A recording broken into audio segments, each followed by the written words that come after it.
Cheshire, Connecticut. A quaint New England town. Ashley and Brittany Ward, two teenage sisters, lived a seemingly idyllic life there. Ashley, the elder at 18, was on the cusp of adulthood, her dreams reaching towards a career in fashion design. Brittany, just 16, possessed a vibrant energy, her laughter echoing through the halls of their Cheshire home. They were typical teenagers, navigating the ups and downs of adolescence, their bedrooms cluttered with the trinkets and treasures of youth. Ashley's sketchbooks overflowed with designs, a testament to her budding talent. Brittany's room, a kaleidoscope of color, reflected her bubbly personality. Life was simple, their days filled with school, friends, and the comforting routines of family. Ashley and Brittany shared a close bond, their differences only strengthening their connection. Ashley, the quieter of the two, found solace in her art, her emotions poured onto the pages of her sketchbooks. Brittany, the social butterfly, drew energy from those around her, her laughter infectious. They confided in each other, sharing secrets and dreams, their bond unbreakable. Their laughter often filled the old house, a testament to their youthful spirit.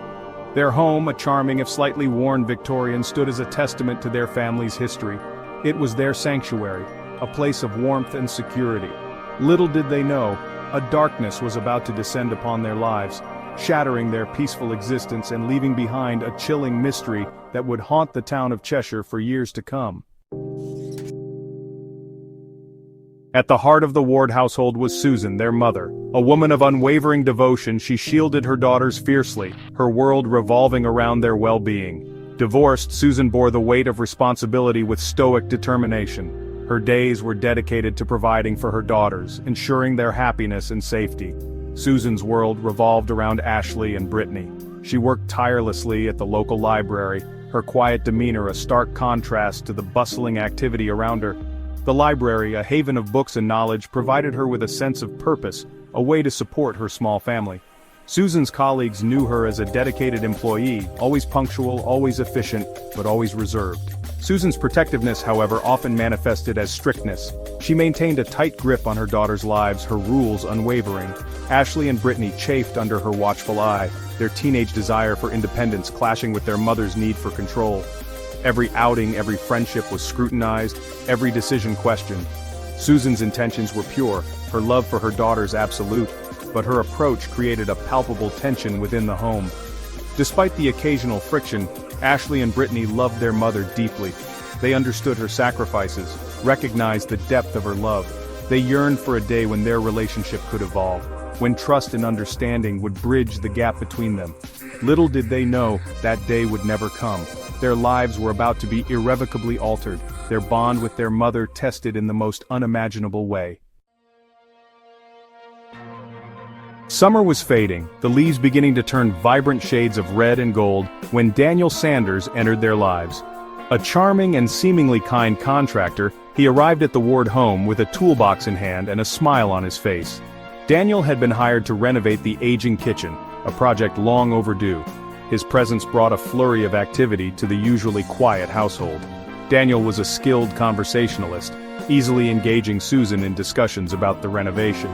He listened attentively as she described her vision for the kitchen, nodding in agreement and offering suggestions.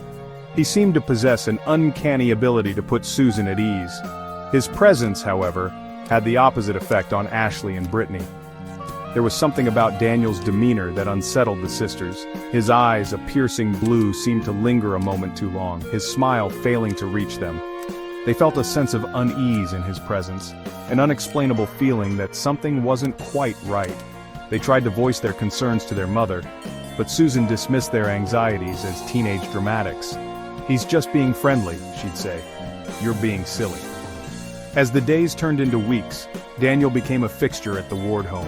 The sounds of hammering and sawing filled the air, a constant reminder of his presence. He would often work late into the evening, his silhouette visible through the kitchen window long after the sun had set. Ashley and Brittany began to feel like prisoners in their own home, their once comforting sanctuary now tainted by an undercurrent of fear. Their dreams were plagued by unsettling images, their laughter replaced by nervous whispers.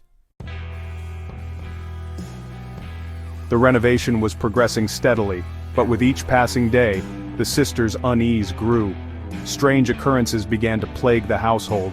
Whispers seemed to emanate from the walls, shadows danced in the corners of their eyes, and a cold draft seemed to follow them from room to room, even on the warmest days. Objects would go missing, only to reappear in the most unexpected places. Ashley found one of her favorite earrings lying on her pillow, as if placed there deliberately. Brittany's diary, usually kept safely tucked away in her desk drawer, was discovered open on the kitchen table, its pages filled with her innermost thoughts exposed. They tried to rationalize these events, to convince themselves that there were logical explanations. The whispers, they reasoned, were just the old house settling. The missing objects were simply the result of their own forgetfulness. But deep down, a seed of doubt had been planted.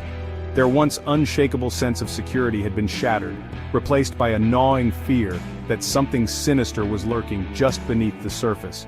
Their anxieties reached a fever pitch when they discovered a box of their underwear hidden in Daniel's toolbox. The discovery sent a chill down their spines, confirming their worst fears. This was no innocent oversight, no mere coincidence. Daniel had been watching them, violating their privacy in the most disturbing way. Armed with this chilling evidence, they confronted their mother, their voices trembling with a mixture of fear and anger. Susan, however, refused to believe them. "He's a good man," she insisted, her voice shaking with an emotion the sisters couldn't quite place. "You're overreacting. He probably just moved the box by accident." Her words rang hollow, her denial doing little to quell the growing terror that threatened to consume them. Defeated and terrified, Ashley and Brittany retreated to their rooms, their pleas for help falling on deaf ears. They were trapped, alone in their fear with a predator lurking in their midst.